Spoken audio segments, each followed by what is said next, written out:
हे माहीत करण्यासाठी अभ्यास केला। सर्वात आधी कारण काय होते ते सुसाईड नोटमधून आणि मित्रांकडून माहीत केले।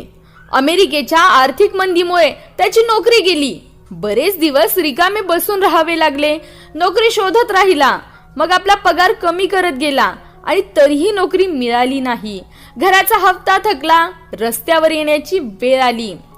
काही दिवस कुठल्याशा पेट्रोल पंपावर तेल भरण्याचे काम केले।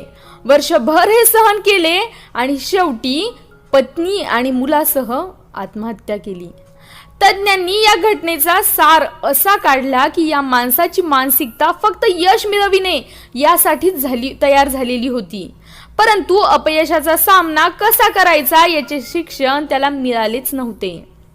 आता त्याच्या जीवनावर सुरुवातीपासून नजर टाकूया। अभ्यासात खूप हुशार होता, नेहमी पहिल्या क्रमांकावरच उत्तीर्ण झाला। अशा बऱ्याचशा पालकांना